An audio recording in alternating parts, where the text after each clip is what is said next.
Retire ஆயாச்சா? Vandalur elements மதுரம்ல flat வாங்கிக்கோங்கோ. ரிட்டையர்ட் லைஃபா ஆனந்தமா என்ஜாய் பண்ணுங்கோ. புதிதாக அரசியல் கட்சியை தொடங்குகிறேன் என்று அறிவித்திருக்கக்கூடிய நடிகர் விஜய் கூட பெரியார் திடலுக்கு சென்று மாலை அணிவிக்கிறார் என்று சொன்னால் திராவிட இயக்க அரசியலை கழித்துவிட்டு எவ்வளோ பெரிய மாஸ் ஹீரோவாக இருந்தாலும் அண்ணா மறைவுக்கு பின்பு திராவிட இயக்கம் பின்னடைவை சந்திக்காமல் மீண்டும் தன்னுடைய இடத்தை நிலைநிறுத்திக் கொள்வதற்கான ஒரு வாய்ப்பு கிடைத்தது. உதயநிதி வருகையின் மூலமாக புதிய இளைஞர்களுக்கான கதவுகள் திறக்கும். உதயநிதி ஸ்டாலின் துணை முதலமைச்சரா அறிவிப்பதற்கான எல்லா சாத்தியக்கூறுகளும் இருக்கு. திமுக ஒரு நீண்ட பாரம்பரியம் கொண்டிருக்கக்கூடிய ஒரு அரசியல் கட்சி. இப்பொழுது சமீபத்தில் தான் 75 ஆண்டு கால பவள விழாவை கொண்டாடினாங்க. 1949 தொடங்கப்பட்ட இந்த இயக்கம் தமிழ்நாட்டிலே திராவிட இயக்கத்தை தவிர வேறு யாருமே ஆளவே முடியாது என்பதற்கான அடித்தளத்தை அண்ணா உருவாக்கி தந்து விட்டார். அந்த அரசியல் தொடர்கிறது. மிக நீண்ட காலமாக பாரம்பரியமாக அரசியல் கட்சிகளிலே பயணிக்கிறவர்கள், ஒரு மாவட்ட செயலாளராக இருக்கிறவர் 30 ஆண்டு காலம், ஒன்றிய செயலாளர் இருக்கிறவர் 25 ஆண்டு காலம், இந்த கட்சிக்குள்ள புதிய இளைஞர்களுக்கான வாசல்கள் திறக்காமல் பாரம்பரியமான கட்சிக்காரர்களாக பல பேர் மாறிட்டாங்க. பதவிக்குள்ள வந்தவர்கள் அதை விட்டு போக மாட்டேங்கிறாங்க. தொடர்ந்து பொறுப்பு வகிக்கக்கூடியவர்களாகவே இருக்கிறாங்க. உதயநிதி வருகையின் மூலமாக புதிய இளைஞர்களுக்கான கதவுகள் திறக்கும், திமுகவில் புதிய இளைஞர்களுக்கான வாய்ப்பு பிறக்கும் என்பது ஒரு கட்சிக்காரர்களுடைய நம்பிக்கை. ஆனா முதலமைச்சர் மு.க. ஸ்டாலின் ஆக்டிவா தானே இருக்காரு, ஒரு ஆக்டிவான முதலமைச்சர் தானே இருக்காரு. அப்படி இருக்கும் பொழுது தமிழ்நாட்டுக்கு துணை முதலமைச்சர் அவசியமா அப்படிங்கிற கேள்வி இயல்பாவே இருக்குல்ல. அது ஒரு அரசியல் கட்சி தன்னுடைய கட்டமைப்பை வலிமைப்படுத்துகிற போது அந்த கட்டமைப்பு கலையாமல் இருப்பதற்கான மாற்று ஏற்பாட்டை எப்பொழுதுமே செய்து கொள்வது அப்படின்னு ஒரு இடம் இருக்கிறது. அதை திமுக செய்கிறது. இது ஒவ்வொரு ஆளுங்கட்சியுமே செய்யும் அப்படின்னு எடுத்துக்கலாமா? இல்ல, இரண்டாம் கட்ட தலைவர்களை அண்ணா இரண்டாம் கட்ட தலைவர்கள் நிறைய பேரை உருவாக்கினார். அதனாலதான் அண்ணா மறைவுக்கு பின்பு திராவிட இயக்கம் பின்னடைவை சந்திக்காமல் மீண்டும் தன்னுடைய இடத்தை நிலைநிறுத்திக் கொள்வதற்கான ஒரு வாய்ப்பு கிடைத்தது. அது கலைஞர் முதலமைச்சர் ஆனார். அதனுடைய தொடர்ச்சியாக திராவிட இயக்கத்தினுடைய அந்த சித்தாந்தங்கள்ல இருந்து எம்ஜிஆர் பிரிந்து சென்றாலும் அவரும் திராவிட இயக்கத்தின் தொடர்ச்சியாக அவர் இருந்தார். இன்றைக்கு வரைக்கும் தமிழ்நாட்டில் திராவிட கருத்தியலுக்கு எதிராக யார் தன்னை முதன்மைப்படுத்தி கொண்டாலும் அவர்களால் வெல்லவே முடியல. தேர்தல் அரசியல்ல அவர்கள் சலசலப்பை உண்டாக்குகிறார்கள், கவன ஈர்ப்பை கூட உண்டாக்குகிறார்கள். நெகட்டிவா பேசி சோசியல் மீடியால வேணா அவங்க வைரல் ஆகிறாங்க. ஆனால் களத்திலே போய் அவர்களால் அரசியல் செய்யவே முடியும். அந்த இடத்தில் பாஜக முழுமையான தோல்வியை தொடர்ந்து சந்தித்துக் கொண்டே இருக்கிறது. 40க்கு 40 என்று நாடாளுமன்ற தொகுதிகளிலே திராவிட கட்சிகள் வெற்றி பெறுகிறது. இப்பொழுது கூட புதிதாக அரசியல் கட்சியை தொடங்குகிறேன் என்று அறிவித்திருக்கக்கூடிய நடிகர் விஜய் கூட பெரியார் திடலுக்கு சென்று மாலை அணிவிக்கிறார் என்று சொன்னால் திராவிட இயக்க அரசியலை கழித்துவிட்டு எவ்வளவு பெரிய மாஸ் ஹீரோவா இருந்தாலும் ஒரிஜினல் ஹீரோ தமிழ்நாட்டுக்கு பெரியார் தான் என்பதை மாஸ் ஹீரோவா இருக்கக்கூடிய விஜய் உணர்ந்திருக்கிறார் என்று நான் நினைக்கிறேன். ஆனால் தமிழக வெற்றி கழகம் அப்படிங்கிற அந்த கட்சியோட பெயர்ல திராவிடம் அப்படிங்கிற வார்த்தை இல்ல. ஆனா விஜயகாந்தோட கட்சியில கூட திராவிடம்ங்கிற வார்த்தை இருக்கு. விஜயகாந்த் கட்சிக்குள்ளே திராவிடம் கட்சி பெயரிலே இருந்தது. நடவடிக்கைகள் இருந்ததா என்று கேட்டால் அவர்கள் பாஜக கூட்டணியில தான் இருந்தாங்க 2 வருஷமா. விஜயகாந்த் கட்சியிலேயாவது கட்சி பெயர்ல திராவிடம் வார்த்தை இருந்தது. ஆனா விஜயோட கட்சி பெயரிலே திராவிடம் இல்லாமல் போனால் கூட விஜயினுடைய மனதிலே திராவிடம் இருக்கிறது என்பதைத்தான் அவர் கடந்த முறை நீட் எதிர்ப்பின் வழியாக பதிவு செய்தார். அனிதா மரணத்திற்கு அவர் நேரடியாக அந்த வீட்டுக்கு போய் ஆறுதல் சொன்னார். தூத்துக்குடி துப்பாக்கி சூடு சம்பவம் நடக்கிற போது பாதிக்கப்பட்டவர்களின் பக்கத்திலே போய் நான் நிற்கிறேன் என்று ஆறுதல் சொன்னார். தொடர்ந்து அவருடைய அரசியல் பயணம் என்னவாக இருக்கிறது என்று பார்த்தால் திராவிட இயக்கத்துக்கு ஆதரவான ஒரு குரலாகத்தான் அவர் இருக்கிறார். அதே போல கல்வி மாநில பட்டியலுக்கு மீண்டும் கொண்டு வரப்பட வேண்டும், நீட்டு ஒழிக்கப்படுவதற்கு அதுதான் நிரந்தர தீர்வு என்கிற கருத்தை கூட விஜய் சொன்னார். பெரியார் திடலுக்கு அவர் விரும்பி அவர் நினைத்திருந்தால் வெறுமனே எக்ஸ்தலத்திலே வாழ்த்து தெரிவித்து விட்டு அமைதியாக தெரிவித்தாரு. ஆனாலும் களத்திற்கு போக வேண்டும், திடலுக்கு போக வேண்டும் என்று பெரியார் திடலுக்கு வந்தார். விஜய் அரசியலுக்கு வந்த பிறகு வெளியில வந்த முதல் மேடை அந்த பெரியார் திடல். ஆமா, பெரியார் திடல் வருகிறார். அப்படி பார்க்கிற போது அவருக்கு பெரியார் கருத்தியல் உடன்பாடான விஷயமாக இருக்கிறது. இந்த கருத்தியல் தான் தமிழ்நாட்டு மக்களை, சமூக நீதியை, மக்களினுடைய சுயமரியாதையை, சாமானிய மக்களினுடைய அடிப்படை உரிமைகளை, கல்வியை, அதிகாரத்தை பாதுகாக்கக்கூடிய ஒரு அமைப்பு. அதனால பெரியார் கருத்தியலை கைவிட்டு விட்டு ஒரு அரசியல் கட்சி நடத்த முடியாது, நடத்த வேண்டிய அவசியமும் இல்லை என்பதை அவர் உணர்ந்திருக்கிறார் என்பது அந்த வருகையின் வழியாக. தமிழ்நாட்டுக்கு இப்போதைக்கு துணை முதலமைச்சர் அவசியமா? எதிர்கட்சி கேட்கக்கூடிய கேள்விதான். ஏன் அவசியம் இல்லை, ஏன் வேண்டாம், ஏன் அவசியம்? அதாவது தமிழ்நாட்டிலே அடுத்த இளம் தலைவர்கள் என்று தங்களை கருதி கொள்கிறோம். திமுக அதிமுகவிலே ஸ்டாலின் அவர்கள் வந்து இன்றைய முதலமைச்சராக இருக்கிறார் என்றால் கடந்த கால முன்னாள் முதலமைச்சர் எடப்பாடியை தவிர்த்து விட்டு பார்த்தார்.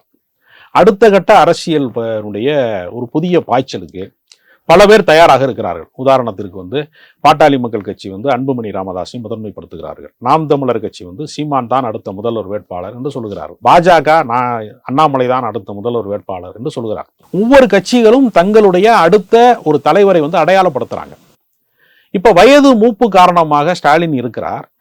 அதுக்கு திராவிட இயக்கத்திற்கு அடுத்த கட்ட ஒரு தலைவரை அடையாளப்படுத்துவதற்கான ஒரு முயற்சியை அவங்க செய்யறாங்க. அப்ப இது குடும்ப வாரிசு, குடும்ப அரசியல் அப்படிங்கிற எதிர்கட்சி சொல்ற மாதிரியான விமர்சனங்கள் உண்மைதான் அப்படிங்கிற மாதிரி வந்துடாதா? நான் என்ன கேட்கிறேன்னா, குடும்ப அரசியல் இல்லாமல் எந்த அரசியல் கட்சியில பாஜகவை சேர்ந்தவர்கள்ல ஒருவர் கூட குடும்ப அரசியல் இல்ல, வாரிசுகளின் வழியாக ஒருவர் கூட பதவிக்கு வரவே இல்லை என்று நீங்கள் நிறுவனம் சொல்ல முடியுமா? நீங்களே சொல்லிருங்க, பிஜேபியில யாரெல்லாம் குடும்ப அரசியல், வாரிசு அரசியல், குடும்ப அரசியல்ல ஒவ்வொரு மாநிலத்திலேயுமே அவர்கள் ஏற்கனவே வந்து பதவி வைத்தவர்களுடைய அடுத்த தலைமுறையில பல பேர் வந்திருக்கிறாங்க. உதாரணத்துக்கு 2 பேரை சொல்லுங்க. வாரிசு அரசியல் கூடாது என்பதற்காகவே கட்சி தொடங்கிய வைகோ அவர்களே தன்னுடைய மகனைத்தான் அடுத்த கட்ட தலைவராக நியமிக்கக்கூடிய யதார்த்தத்திற்கு திரும்பி இருக்கிறார். அப்படி என்றால் தமிழ்நாடு அரசியல் மட்டுமல்ல, இந்திய அரசியலிலே எல்லா இடங்களிலேயுமே வாரிசு அரசியல் என்பது தவிர்க்க முடியாததாக மாறிவிட்டது. இது திமுகவுக்கு மட்டும்தான் பொருந்தும் என்கிற இடத்துல இல்லை. என்ன மற்ற கட்சிகளுக்கும் திமுகவுக்குள்ள வேறுபாடு வேண்டும் என்ன சொல்லலாம், இந்த முதன்மைப்படுத்தப்படுகிற இந்த பிரதமர் வேட்பாளர் போன்ற இடங்கள்ல வேண்டுமானால் பாஜக வந்து சொல்லாமல் இருக்கலாம். மற்ற இடங்கள்ல மத்திய அமைச்சர்களாக இருக்கிறவங்க அப்படிங்கிற இடங்கள்ல எல்லாம் வாரிசுகளை வந்து அவர்கள் அங்கீகரிக்கிறாங்க. அவங்க என்ன சொல்லுவாங்கன்னா, நாங்க வந்து முதன்மை பொறுப்புக்குள்ள கொண்டு வரல, அவர் வந்து எம்பியா தான் இருக்கிறாரு, அமைச்சரா தான் இருக்கிறாரு என்பது மாதிரியான கருத்துக்களை வந்து சொல்றாங்க. இப்ப நான் ஒரு உதாரணத்துக்கு சொல்றேன். தமிழ்நாட்டில தமிழிசை சவுந்தரராஜனை வந்து கட்சியில வந்து மாநில தலைவராக்கினாங்க, ஆளுநராகினாங்க. எந்த அடிப்படையில் ஆக்கினாங்க? பாஜகவில் நீண்ட காலமாக உழைத்தவர்கள் பட்டியல்ல தொடக்க நிலையில இருந்து அவங்க கட்சியில இருந்தவங்களான்னு கேட்டா அவங்க காங்கிரஸ் கட்சியினுடைய குடும்பத்தை சேர்ந்தவங்க. எதற்காக அவருக்கு வந்து உடனடியாக வந்து மாநில தலைவர் கிடைத்தது, எதற்காக வந்து ஆளுநர் பதவி கிடைத்ததுன்னு நீ சொல்லுங்க பாப்போம். குமரி அனந்தன் மகள் என்பதற்கான கிடைத்தது. அப்ப மாற்று கட்சிகளிலிருந்து வருகிறவர்களை கூட ஒரு ஆளுமை சார்ந்த குடும்பங்கள்ல இருந்து வர்றவங்களுக்கு முதன்மை பொறுப்பு கொடுக்குறாங்கல்ல. அப்ப அந்த பேக்ரவுண்ட் இருக்கா இல்லையா? நீங்க குமரி அனந்தனுக்கு மகளாக இல்லாமல் நேரடியாக வந்து தமிழிசை சவுந்தரராஜன் போன்ற ஒரு யாரோ ஒரு பெண் வர்றாங்கன்னு வச்சுக்கோங்க. அந்த இடத்து இப்ப வானதி சீனிவாசனை வந்து ஏன் வந்து மாநில தலைவராக்கல? என்ன அவங்களுக்கு பின்புலம் கிடையாது. அப்ப வாரிசு அரசியலை பாஜகவும் பின்பற்றுகிறது என்றுதான் நான் சொல்றேன். தமிழ்நாட்டுக்கே நீங்க வந்து உதாரணமா தமிழிசை சவுந்தரராஜன் சொல்லலாம். இப்ப உதயநிதி ஸ்டாலினுக்கு வந்து துணை முதலமைச்சர் பதவி கொடுக்கறதுனால அவர் என்ன புதுசா சில விஷயங்கள் வந்து செஞ்சுட்டு போறாரு அப்படின்னா, முதலமைச்சர் மு.க. ஸ்டாலின் புதுசா எதுவுமே செய்யலையா அப்படிங்கிற கேள்வி எதிர்கட்சிகள் வைக்கிறாங்க. இல்ல, துணை முதலமைச்சர் என்பது வந்து ஒரு பெரிய அதிகாரமிக்க பதவி கிடையாது. அது வந்து என்னன்னா திமுகவிற்கு அடுத்த கட்ட தலைமையை அடையாளப்படுத்துவதற்கான ஒரு ஏற்பாடு, அப்படிதான் அதை பார்க்கணும். அதனால வந்து இவர் தான் எல்லாமே அப்படிங்கிறது அல்ல. அது வந்து ஒரு கலைஞர் குடும்பத்திலே இருந்து ஒருவர் வருகிறார் என்பதற்கு ஒரு பிராண்ட் வேல்யூ தான் அது. ஆனால் கட்சி எல்லாருக்குமானதுதான். உதயநிதி ஸ்டாலினை துணை முதலமைச்சர் அறிவிச்சிட்டா தமிழ்நாட்டில் என்ன மாதிரியான அரசியல் மாற்றங்கள்லாம் இருக்கும் அப்படின்னு எதிர்பார்க்கலாம். என்ன மாதிரியான அதிரடியான திட்டங்கள் அதாவது உதயநிதி அவர்களை பொறுத்தவரையில அவர் ஒரு இளைஞராக இருக்கிற அரசியலில் அவர் ஒரு இளைஞராக இருக்கிற காரணத்தினால புதிய இளைஞர்களுக்கான ஒரு பல திட்டங்களை வந்து உருவாக்குவதற்கு அவரை முதன்மைப்படுத்துறாங்க. பல வளர்ச்சி திட்டங்கள் இப்ப வெளிநாடுகளில் போய் நிறைய முதலீடுகளை ஏற்றிருக்கிறாங்க. அப்ப முதலமைச்சர் அவர்களுடைய செயல்பாட்டிற்கு இன்னும் ஒரு இளைஞராக இருக்கிற அவர் வந்து ஒரு இளைஞர் சக்தியாக இருக்கக்கூடிய அவர் வந்து இன்னும் வேகம் கூட்டக்கூடிய, இப்ப எந்த பிரச்சனை நடந்தாலும் முதல்ல பாதிக்கப்பட்ட இடங்களுக்கு உடனே போகக்கூடியவராக வந்து முதலமைச்சர் போக முடியாத இடங்களுக்கு உடனே அவர் போறாரு. களப்பணிகளுக்கு அவர் போறாரு. இப்போ நீட்டு மரணம் ஒன்று நடக்குது, ஒருத்தர் தற்கொலை செய்து கொண்டாருன்னா அவர் களத்துல போய் நிற்கிறார். அவரை எதிர்த்து கேள்வி கேட்டவனோட அவனை அந்த மாணவனை வந்து மேடை ஏற்றுக்கிறாரு. ஆனா சீமான் என்ன சொல்றாருன்னா, இப்ப உதயநிதி அடுத்து இன்பநிதி, இதுதான் திராவிட மாடலா அப்படின்னு விமர்சனம் பண்றாரு. அதாவது கட்சியில வந்து ஒருவரை வந்து முதன்மைப்படுத்துறாங்க. இப்ப அவருக்கு வந்து என்ன செய்யறாங்க, சட்டமன்ற வாய்ப்பு கொடுக்குறாங்க. மக்கள் விரும்பவே இல்லை என்று சொன்னால் சட்டமன்ற தேர்தலில் அவரை தோற்கடிக்கலாம். மக்கள் வாரிசு அரசியலை மக்களால் ஒழிக்க முடியும், கட்சிகள் வந்து ஒழிக்கல அப்படிங்கிற குற்றச்சாட்டு சொல்றோம் பல பேருக்கு. நான் சொல்றேன், ஆனா எதிர்கட்சிகள் அவங்களுடைய வாதத்தை முன்வைக்கிறது சரியான கேள்வி மாதிரி தானே பார்க்க தோணுது. இப்ப அதிமுகவில் வந்து ஓபிஎஸ் மகன் வந்து கடந்த முறை நாடாளுமன்ற உறுப்பினர் ஆனாரு. அதே மாதிரி ஜெயக்குமார் மகன் வந்து போட்டியிட்டாரு. அப்ப எல்லா கட்சிகளுக்குள்ளேயுமே அந்த ஒரு அடுத்த கட்ட தலைவர்கள் உருவாவது அப்படிங்கிறது தவிர்க்க முடியாத ஒரு இடமா தான் எல்லா இடங்கள்லயுமே இருக்கிறது. இப்ப வைகோ நினைத்திருந்தால் மல்லை சத்யாவை வந்து நாடாளுமன்ற உறுப்பினர் சீட்டு கொடுத்துருக்கலாமே, திருச்சியில அவரை ஜெயிக்க வச்சிருக்கலாமே, அந்த கட்சியின் அடுத்த தலைவராக அடையாளப்படுத்தலாமே. ஏன் தன்னுடைய வாரிசாக இருக்கக்கூடிய ஒருவரை வந்து அவர் முன்னிலைப்படுத்துகிறார். திமுகவுக்கு என்ன அவசியம் வந்துச்சு? உதயநிதி ஸ்டாலினை துணை முதலமைச்சர் அறிவிப்பதற்கான அவசியம் என்ன வந்துச்சு? அடுத்து அவங்க இதன் மூலமா அடுத்து திமுக என்ன மாதிரியான செயல்பாடு ஃபங்க்ஷன் ஆக போகுது? இப்பொழுது இருக்கக்கூடிய தலைமை வயது மூப்பு காரணமாக அவரை விடவும் கூடுதலாக செயல்படுவதற்கு ஒரு இளைஞர் சக்தி தேவை என்கிற கணக்கின் அடிப்படையில் அவரை முதன்மைப்படுத்தி இருக்கிறார்கள். அதுதான் அதற்கு முதன்மையானது. ஆனா திமுகல தகுதிமிக்க தலைவர்கள் நிறைய பேர் இருக்காங்க. அப்படி இருக்கும் பொழுது உதயநிதி ஸ்டாலினுக்கு ஏன் துணை முதலமைச்சர் பதவி கொடுக்கணும் அப்படிங்கிற ஒரு கேள்வி இருக்கு. இன்னொரு பக்கத்துல இப்ப அமைச்சராக இருக்கக்கூடிய துரைமுருகன் வந்து தனக்கு துணை அமைச்சர் பதவி கொடுக்காம இருக்கிறதுல வருத்தமா இருக்கிறாரு அப்படிங்கிற மாதிரியும் திமுக வட்டாரத்துல பேசிக்கிறாங்க. தமிழ்நாட்டு அரசியல்ல தொடர்ச்சியாக நீங்க பாத்தீங்கன்னா காமராஜருக்கு பிந்தைய அரசியலை சொல்றேன். ஏன்னா காமராஜர் ஒரு விடுதலை போராட்ட வீரர், அவர் வந்து ஒரு காந்திய தொண்டர், அந்த கணக்கு வேற. 67 இருந்து உள்ள அரசியலை நீங்க பாத்தீங்கன்னா எந்த ஒரு முதலமைச்சருமே பெரும்பான்மை சமூகத்தின் பிரதிநிதி அல்ல. அண்ணா வந்து ஒரு கருத்தியலினுடைய அடையாளம். அவரை சமூக அடையாளங்களுக்குள்ள சாதி அடையாளங்களை சிக்க வைக்க முடியாதனாலும் அவர் ஒரு சிந்தனையாளர் என்றாலும் அவருடைய சமூகம் பெரும்பான்மை சமூகம் அல்ல. கலைஞர் தமிழ்நாட்டினுடைய பெரும்பான்மை சமூகத்தை சேர்ந்தவர் அல்ல. எம்ஜிஆர் தமிழ் சமூகத்தையே சார்ந்தவர் அல்ல. ஜெயலலிதாவிற்கும் ஏறத்தாழ அவர் பெரும்பான்மை சமூகத்தை சார்ந்தவர் அல்ல.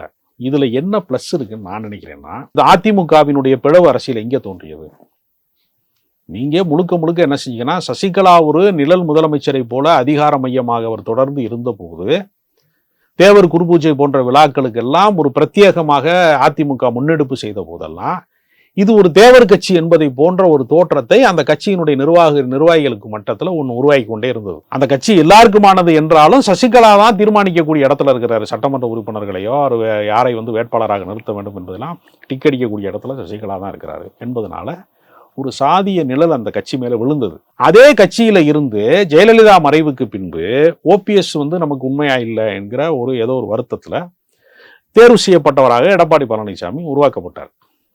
அவர் ஒரு இடைநிலை ஆதிக்க சாதியை சேர்ந்தவர், கொங்கு மண்டலத்தை சேர்ந்தவர் என்கிற போது ஒட்டுமொத்த அதிமுகவின் அரசியலும் என்னவாக மாறிவிட்டது என்றால், நம்மளுடைய தேவர் சமூகத்துக்கு எதிரான ஒரு கம்யூனிட்டியிலிருந்து ஒரு தலைவர் உருவாகிட்டாரு என்பதன் மூலமாக தென் மாவட்டங்கள்ல அவருக்கு செல்வாக்கு குறைந்து விட்டது, வாக்கு வந்து குறைந்து விட்டது, வாக்கு சதவீதம் எண்ணிக்கை குறைந்து விட்டது. அப்ப யாராவது ஒரு பெரும்பான்மை சமூகத்தை சேர்ந்தவரை நீங்கள் முதன்மைப்படுத்தினால், இப்ப நான் உதாரணத்துக்கு சொல்றேன், திமுகவுல ஒரு ஆராசா அறிவு சார்ந்த தலைமை அவரை திமுகவின் தலைவராக நியமிக்கிறாங்கன்னு வச்சுக்கோங்க. என்ன செய்வாங்க அப்படின்னா, அவர் பட்டியல் இனத்தை சேர்ந்தவர் என்பதனால படையாட்சிகள் ஒப்புக்கொள்ள மாட்டார்கள். தென் மாவட்டங்களில் இருக்கிற தேவர் சமூகம் போன்றவர்கள்லாம் அவரை வந்து அந்த அடையாளங்களுக்குள்ளே இருந்து பார்க்கக்கூடிய மனநிலை ஒரு ஆபத்தான மனநிலையாக மாறும். அதான் எடப்பாடி பழனிசாமி நடந்திருக்கு. அதுக்காக சொல்றேன். நீங்க ஒருவேளை துரைமுருகனை வந்து கட்சியினுடைய ஒரு தலைவராக நியமித்தா இதே நிலைமை அங்கு மாறும். அவரும் ஒரு பெரும்பான்மை சமூகத்தை சேர்ந்தவர் என்கிற கணக்கில மற்ற சமூகங்கள் நம்பகத்தன்மை பெறாது. இந்த கட்சி எல்லாருக்குமான கட்சி என்கிற நம்பகத்தன்மை பெறாது. ஆனா திமுகவுல இன்னைக்கு இருக்கக்கூடிய மிக முக்கியமான தலைவர்கள், அது மூத்த தலைவர்களை துரைமுருகன் தான் நம்பர் 1.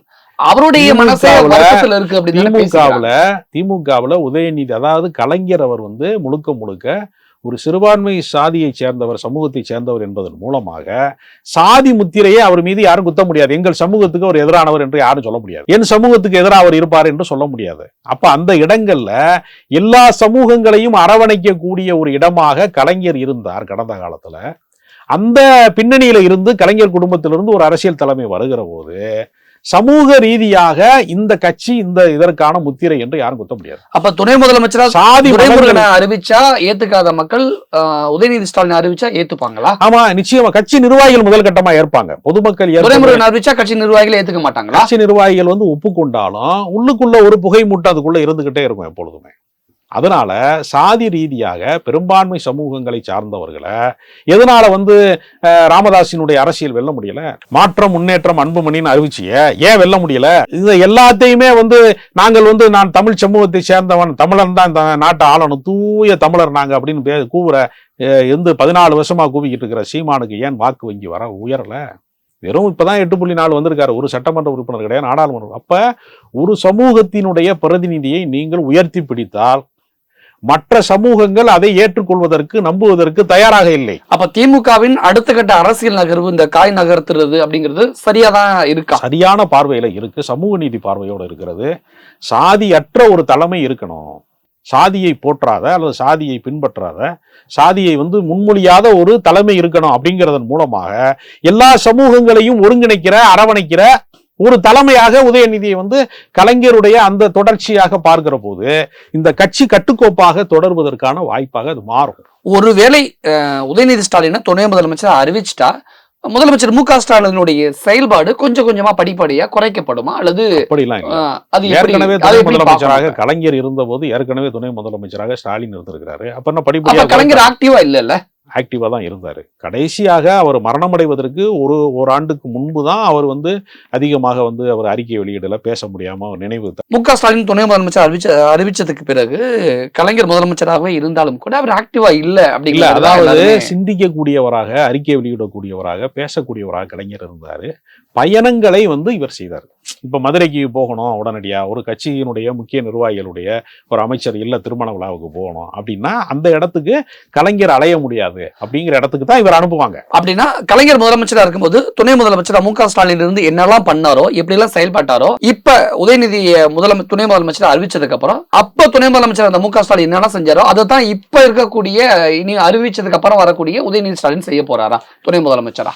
அவரை விடவும் இன்னும் வீரியமாக இவர் பல விஷயங்களை முன்னெடுப்பார் என்பதற்கு பல ஒரு முன்னேற்பாடோடு அவர் இருக்கிறாரு. சமகால அரசியல்ல என்ன அப்டேட்டு, இன்னைக்கு என்ன வந்து அரசியல் ட்ரெண்டிங் எப்படி இருக்கிறது அப்படி இன்னும் மக்கள் மொழியில அவர் பேசுறாரு. அவர் போய் எய்ம்ஸ் மருத்துவமனையினுடைய ஒத்த செங்கலை தூக்கி காமிக்கிற போது டோட்டலா எல்லா கட்சியுமே அவர் காலி பண்ணிட்டாரு. அப்ப அவருக்கு ஒரு பிரச்சார உத்தி இருக்கிறது. அவருக்கென்று ஒரு அரசியல்ல ஒரு தனி பாதையை அவர் உருவாக்குகிறார். இளைஞர் சக்தியை அவர் நம்புறாரு. இளைஞர்களுடைய மாநாட்டை வெற்றிகரமாக சேலத்துல நடத்தி முடித்திருக்கிறாரு. அதனால சமூக பிரச்சனைகள் எல்லாவற்றிலையுமே அவர் முதல்ல போய் அந்த இடங்கள்ல கல அரசியல்ல போய் நிக்கிறார். அதனால மக்களின் நம்பகத்தன்மையை அவர் எதிர்காலத்துல பெறுவார். திமுகவின் எதிர்காலம் உதயநிதி ஸ்டாலின் தான். உதயநிதி ஸ்டாலினை முதன்மைப்படுத்தி கொண்டு திமுக தன் கருத்தியலை, ஏற்கனவே இருக்கிற சமூக நீதி கோட்பாட்டை, ஏற்கனவே இருக்கக்கூடிய பகுத்தறிவு கோட்பாட்டை, பெண்ணிய விடுதலையை, சிறுபான்மை நலன்களை எல்லாவற்றையும் ஏற்கனவே என்ன கொள்கை கோட்பாடுகளை, மாநில சுயாட்சியை அவங்க அப்படியே பின்பற்றுவாங்க. ஒரு பிராண்ட் வேல்யூவாக ஒரு லேபிள் தான் உதயநிதி ஸ்டாலின். ப்ராடக்ட் வந்து திராவிட கருத்தியல் தான் எப்போதும் தொடரும். நிறைய விஷயம் எங்க கூட ஷேர் பண்ணிக்கிட்டீங்க, மிக்க நன்றி. ரிட்டையர் ஆயாச்சா? வண்டலூர் எலமெண்ட்ஸ் மதுரம்ல பிளாட் வாங்கிக்கோங்க. ரிட்டையர்ட் லைஃபா ஆனந்தமா என்ஜாய் பண்ணுங்க.